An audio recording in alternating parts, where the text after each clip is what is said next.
something shifted in boardrooms across America, and nobody announced it. The press releases still talk about AI transformation. The investor calls still drop phrases like generative efficiency and agentic workflows. The LinkedIn posts from CEOs still glow with confidence. But behind closed doors, in the budget reviews where the consultants are not invited, a different conversation is happening. The pilots are being shelved. The contracts are not being renewed.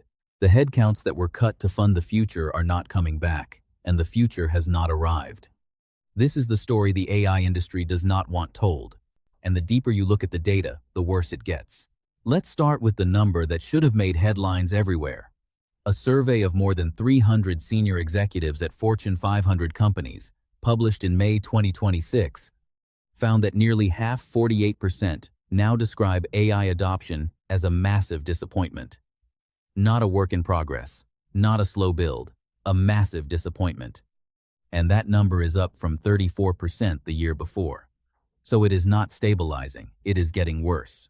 The executives who were most enthusiastic a year ago are the ones most likely to be quietly revising their positions today.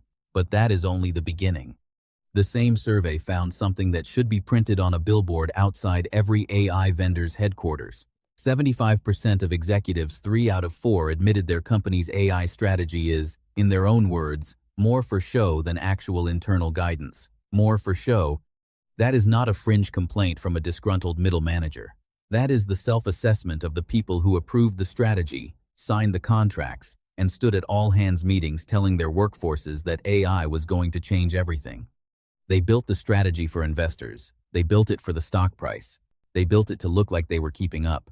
And the employees who lost their jobs to fund that performance were not told that detail. That is the humiliation, and it gets worse. MIT published a study, the NANDA report, that measured the actual financial impact of generative AI pilots across major enterprises. The result was 19 out of 20. 95% of generative AI pilots delivered zero measurable impact on profit or loss. Not disappointing returns, not marginal gains that needed more time. Zero measurable impact. The technology was deployed, the vendor got paid, the pilot ran, and at the end of it, the company's financial performance was indistinguishable from what it would have been without the AI at all. IBM ran its own CEO study. The finding was that only 1 in 4 AI initiatives delivered the expected return on investment. More than half of CEOs surveyed reported zero significant financial benefit. Gartner surveyed nearly 800 infrastructure and operations leaders and found that only 28% of AI use cases fully succeeded and met ROI expectations. 1 in 5 failed completely. Not disappointing, not incomplete, failed. This is not a fringe researcher saying AI is overhyped. This is Gartner. This is MIT. This is IBM. These are the exact organizations whose reports sit on the desk of every Fortune 500 CTO. These are the citations in the strategy decks that approved the spending. The same sources that sold the boardrooms on the investment are the ones now documenting how badly it has landed. And while the pilots were failing, the headcount was already gone. 55,000 people in the United States lost their jobs in 2025, with AI explicitly listed as the reason. Not vague restructuring, not market conditions, AI. And that is just the cases where the company was transparent enough to name it. The real number of roles eliminated under the logic of AI-enabled efficiency is considerably larger. Entry-level job listings have dropped 30% since 2022. Middle management postings have dropped 42%. The connective layer of the modern organization, the people who translated strategy into execution, who coached junior employees, who handled the complex human problems that algorithms are not equipped to process, that layer was stripped out. And it was stripped out before the AI was ready to replace it. That is the part that should make everyone angry. Companies did not wait for proof. They did not run the pilot, measure the result, confirm the replacement was viable, and then restructure. They restructured first. They cut the humans who were supposed to manage the implementation of the technology that had not yet proven it could deliver. And now, they have neither the people nor the results. They have a billing cycle from a software vendor and a gap in the organization where the institutional knowledge used to live. They cut the people who knew how to run the company to fund the software that didn't work. That is the humiliation. Now here is the part that explains why the CEOs are so stressed about this. Because logically, you might expect that when the data comes in this badly, executives would pump the brakes, cut losses, redirect. But that is not what is happening. 68% of CEOs say they plan to spend more on AI in 2026 than they did in 2025. Spending is doubling, even as the ROI is not moving. And the reason is not confidence. A survey found that 64% of CEOs fear they will lose their job if they fail to lead the AI transition.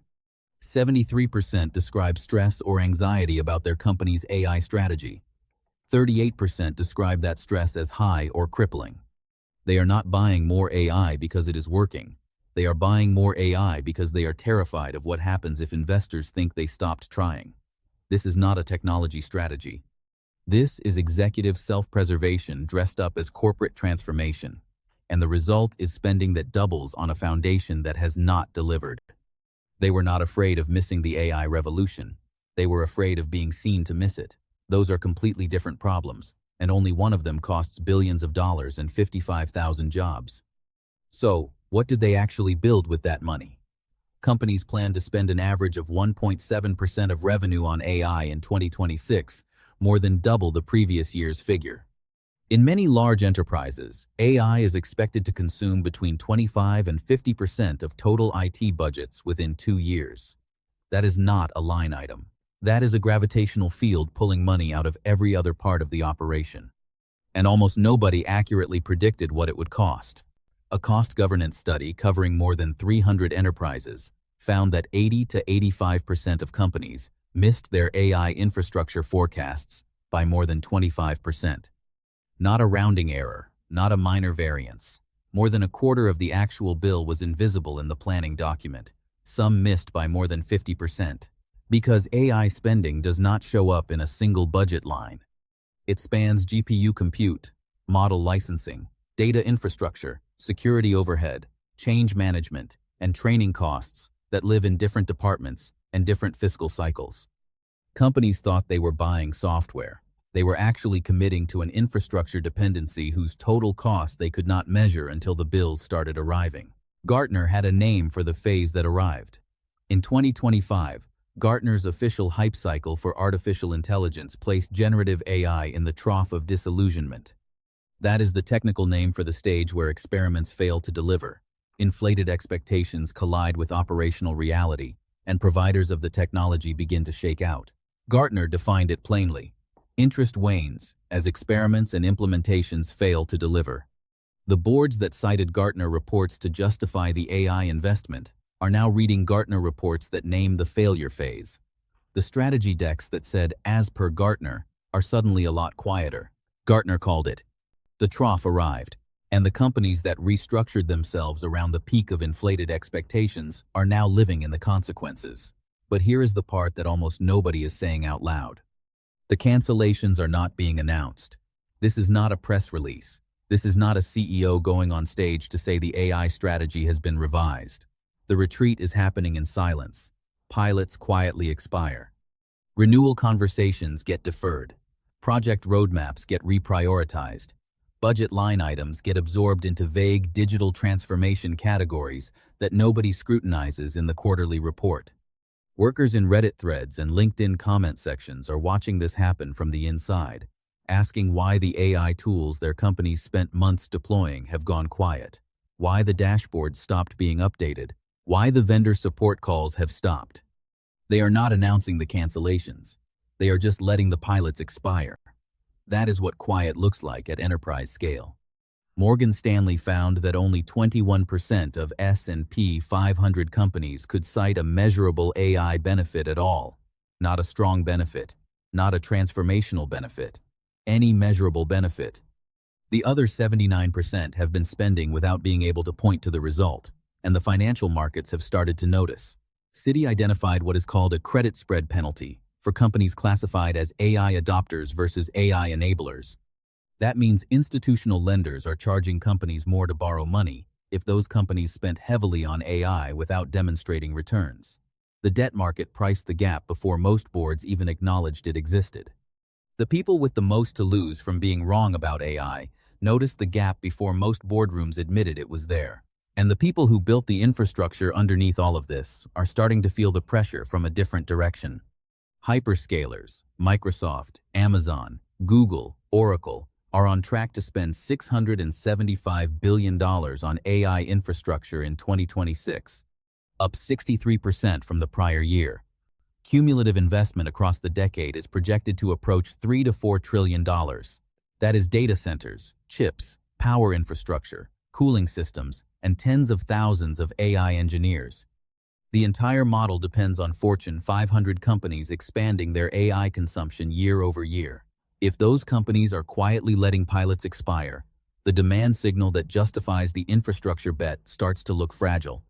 A record number of proposed data centers were canceled in the first quarter of 2026 as communities pushed back against construction. Analysts flagged the cancellations as a binding constraint on the infrastructure build-out. The resistance is physical now.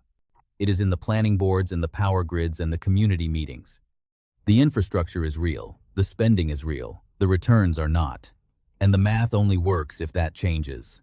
So the real question is not whether AI works, because the data is not actually saying it never works. What the data is saying is that there is a canyon between buying AI and implementing AI, and almost every company fell into it. IDC research found that companies getting AI right see $3.70 back for every dollar spent. That is a real return. The problem is what getting it right actually requires, and how different that is from what the vendors were selling. MIT's report was specific about the cause. The problem was not the models. The problem was that generic AI tools do not adapt to existing workflows. Companies bought enterprise ChatGPT integrations, poured them into processes they had never redesigned, and expected the technology to absorb the friction. The technology did not absorb the friction. The employees did, briefly, until those employees were cut, and then there was no one left to absorb anything. Individual AI superusers deliver 5 times the productivity of colleagues not using the tools. That is real. But the organizations as a whole see almost none of it because the individual gains do not aggregate without structural change, workflow redesign, and the kind of patient implementation work that takes years, not quarters. The vendors selling this knew the timeline. The executives who signed the contracts chose not to ask about it. And the people in the middle, the workers, the middle managers, the teams that got cut to fund the tools, they had no vote in that decision. The technology was not the lie. The timeline was the lie. The ease was the lie. And somebody sold it, collected the contract, and watched from the sidelines while the workforce absorbed the consequences. Workers in online forums are asking a question nobody in the C-suite wants to answer. Why was my position eliminated to fund technology that my company cannot now demonstrate delivered anything? The CFOs who signed off on the budgets are increasingly the ones flagging AI as an unforecastable cost center. Finance teams are the people sitting with the invoices that missed the projection by 50%, asking what exactly was purchased. Independent researchers kept pointing at the gap while the vendor roadshows were still running. The financial analysts priced it before the boards acknowledged it. The honest signal has been available for some time. The question is, who in the corporate structure was incentivized to look at it? The story of Fortune 500 AI plans is not a story about technology failing.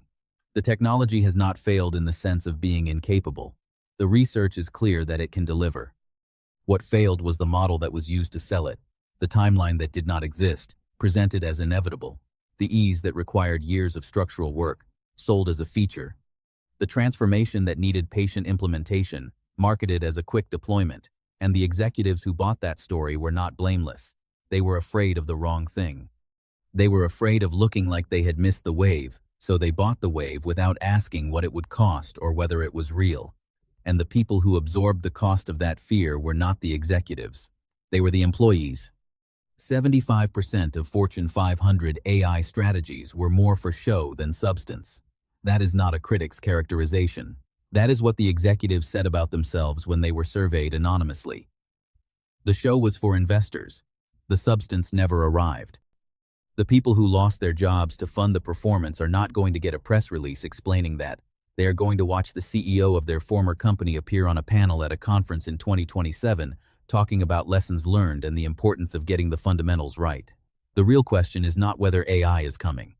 It is whether the people who made the bets are going to be held accountable for the cost of being wrong, and whether the workers who funded the experiment with their livelihoods will ever get an honest accounting of what was actually bought in their name.